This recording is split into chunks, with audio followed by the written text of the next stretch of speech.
और अब मैं आपके लिए एक नए किस्से और कहानी लेकर आया हूं।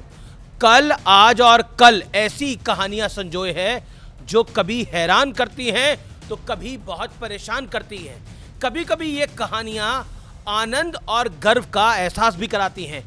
कल, आज और कल की सीरीज में आज का किस्सा नेपाल और नेहरू का।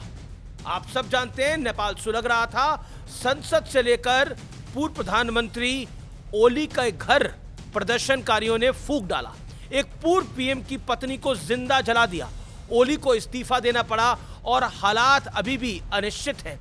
ये सारी खबरें आप टीवी और सोशल मीडिया पर और यूट्यूब पर फॉलो कर रहे होंगे, लेकिन आज मैं आपके सामने नेपाल का वो सच्चा किस्सा लेकर आया हूं जो इतिहास में धूल फाक रहा है।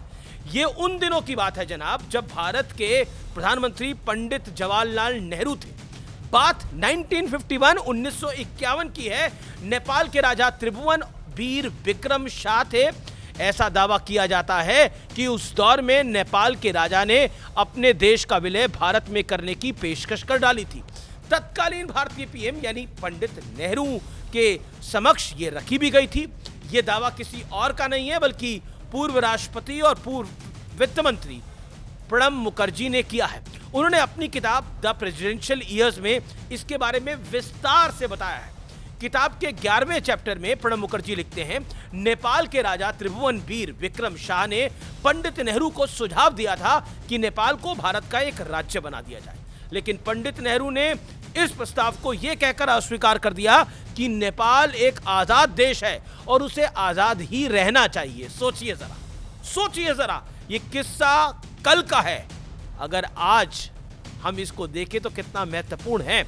नेपाल के राजा त्रिभुवन ने उस वक्त नेपाल को भारत में विलय की पेशकश क्यों की थी और इसका आज के हालात से सीधा वास्ता क्या है, ये आप जरूर जानना चाहेंगे और समझना चाहेंगे और समझना भी चाहिए। त्रिभुवन 1951 में जब राजा बने, यानी 1951 में जब राजा बने, तब शायद उन्होंने आज के हालातों का सटीक आंकलन कर लिया होगा। 1949 में चीन में कम्युनिस्ट क्रांति हो चुकी थी और चीन की कम्युनिस्ट क्रांति का असर पूरे क्षेत्र पे पड़ रहा था। 1950 में चीन ने तिब्बत पर कब्जा कर लिया था और इस दौरान नेपाल राजनीतिक अस्थिरता के दौर से गुजर रहा था। लिहाजा आशंका थी कि नेपाल पर चीन की कम्युनिस्ट विचारधारा का इंपैक्ट असर पड़ सकता है और पड़ा भी बाद में। ये सारी परिस्थितियां नेपाल के राजा त्रिभुवनवीर विक्रम शाह ने की चिंता बढ़ा रही थी। ये किस्सा है और कहानी भी है, इसलिए उन्होंने पंडित नेहरू को ऑफर दिया। ऑफर में क्या कहा कि नेपाल का भारत में विलय करा दो, ये कहा, और उनकी आशंका सही साबित भी हुई। 2006 में नेपाल में माओवादियों ने सशस्त्र क्रांति के बाद सत्ता पर कब्जा कर लिया। चाइना का इफेक्ट और इंपैक्ट दोनों नेपाल पर पड़ा, लेकिन माओवादी सरकारें अवसरवाद और भ्रष्टाचार के अलावा नेपाल को कुछ नहीं दे पाएंगे। यह हार्ड रियलिटी है। भारत के ही पूर्व प्रधानमंत्री चंद्रशेखर ने भी अपनी किताब जीवन जैसा जिया, उसमें इसका बाकायदा जिक्र किया है। स्वर्गीय चंद्रशेखर लिखते हैं, एक बार बीपी कोइराला दिल्ली आए। उन्होंने प्रधानमंत्री मोरारजी देसाई से मुलाकात करनी चाहिए, तत्कालीन प्रधानमंत्री। मैंने मोरारजी से पूछा कि कोइराला मिलना चाहते हैं, कब ठीक रहेगा? तो उन्होंने कहा अभी बुला लीजिए। मैंने कहा नहीं, वे कल आएंगे। हम लोग निकल ही रहे थे कि चौधरी चरण सिंह ने मुझसे कहा बीपी कोइराला से मुझे भी बात करनी है। मैंने कहा कि दोपहर को उन्हें खाने पर बुला लीजिए। खाने पर चौधरी चरण सिंह ने बीपी कोइराला को इतिहास के बारे में बताया। उन्होंने बताया कि कैसे नेपाल नरेश त्रिभुवन ने अपने देश को भारत में विलय करने का ऑफर दिया था। चंद्रशेखर आगे लिखते हैं कि यह बात सुनकर बीपी कोइराला काफी असहज नजर आए। यह सुनकर ऐसा लग रहा था कि मानो कोइराला के होश उड़ चुके थे। यह सब कुछ चंद्रशेखर ने अपनी किताब में बाकायदा लिखा है, आप पढ़ सकते हैं। सोचिए, अगर पंडित नेहरू ने नेपाल की राजा की बात मान ली होती तो क्या होता यह कि भारत को इसका सामरिक और भौगोलिक फायदा मिलता। भारत को चीन के साथ अपनी उत्तरी सीमा पर मजबूत रणनीतिक स्थिति मिलती, जिससे तिब्बत और चीन के इलाकों की निगरानी बहुत आसान होती। नेपाल में भारतीय सेना की मौजूदगी चीन को काबू रखने में फायदेमंद होती, क्योंकि भारत मजबूत है और आज का भारत तो और सुदृढ़ और मजबूत है।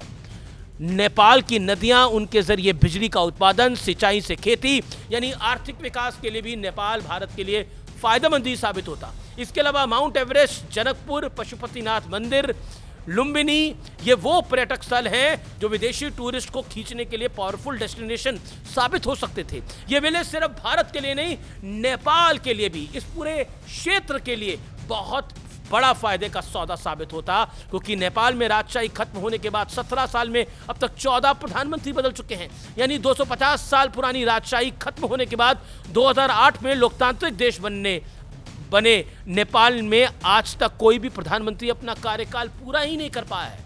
और राजनीतिक अस्थिरता का असर यह है कि वहां युवाओं का असंतोष अब संग्राम में तब्दील हो चुका है। लोग परेशान हैं महंगाई से, बेरोजगारी से, गरीबी और अमीरों के बीच बढ़ रही खाई से। ऐसे में भारत में नेपाल का विलय प्रैक्टिकल ख्याल था, क्योंकि नेपाल और भारत का सदा से धार्मिक और सांस्कृतिक संबंध है। लेकिन एक थोड़ी अलग बात मैं कह रहा हूं, जब से नेपाल हिंदू राष्ट्र समाप्त हुआ है, नेपाल की दिक्कतें बढ़ गई हैं। ये हार्ड फैक्ट है। हालांकि आज का मुद्दा ये नहीं है कि नेपाल भारत में आया क्यों नहीं, मुद्दा यह है कि क्या पंडित नेहरू की विदेश नीति भारत के लिए हमेशा भारी क्यों साबित हुई है। स्वर्गीय प्रणब मुखर्जी अपनी ही किताब में लिखते हैं कि पंडित नेहरू की जगह अगर इंदिरा गांधी होती तो ये ऑफर शायद कभी नहीं छोड़ती। और सही बात भी है, क्योंकि इंदिरा गांधी के दौर में सिक्किम रियासत का भारत में विलय हुआ था। तिब्बत पर पंडित नेहरू का स्टैंड सब जानते हैं। भारत ने 1954 में पंचशील समझौते के तहत तिब्बत को चीन के क्षेत्र के रूप में मान्यता दे दी थी। यह भी सबको पता है। जब भारत के पास संयुक्त राष्ट्र सुरक्षा परिषद का हिस्सा बनने का सुनहरा मौका था, गोल्डन अपॉर्चुनिटी थी, तब इन्हीं पंडित नेहरू ने कहा था कि सुरक्षा परिषद का असली हकदार चीन है।